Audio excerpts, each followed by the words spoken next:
open. Open yan, open. Oh, eat na.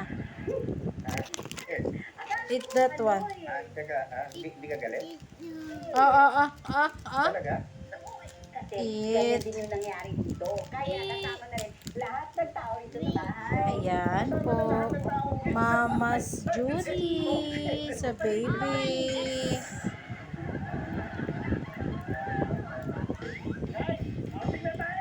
Kakain po siya, snack niya. Tapos naman na po siya mag-rice. Kumain na po siya ng rice. Ang ulam namin po ay bangus na prito. Thank you.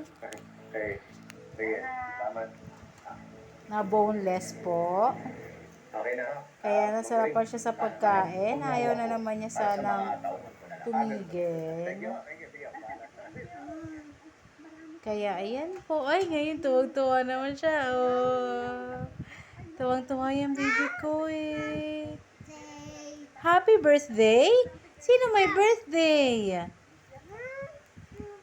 Happy birthday, Rich Jill. Dami po niyang bungang araw, oh. Kahit na may pulbos siya ng pambungang araw. Binilan ko po siya ng Fisa na prickly heat at saka Johnson.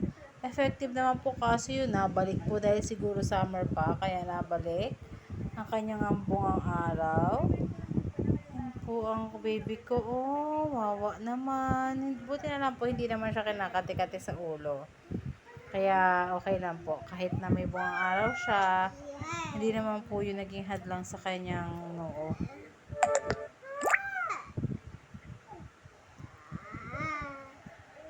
Natulog po yan ng hapon. Yun nga lang, napasarap din siya ng tulog. Alas 6 na siya nagising. So, expected ko, mamaya-maya pa siya matutulog. Pero sana maaga siya makatulog para makatulog din ako. Dahil bukas, may pasok na ulit ang mama. Pasok na ulit ang mama. Work na ang mama para sa kanyang therapy. Para po may sasahurin ng mama at may pangbabayad ng therapy po niya. Yan po ang aking Richie. Pasensya na po kung hindi hindi maayos pa ang mga videos ko. Wala pa po kasi akong okay na cellphone sa ngayon. Yung cellphone po na ito napaglumaan po, kaya dito lang po ako nagbe-video. Pero hopefully po soon makabili po ako ng maayos na cellphone para po maganda na ang mga videos ko.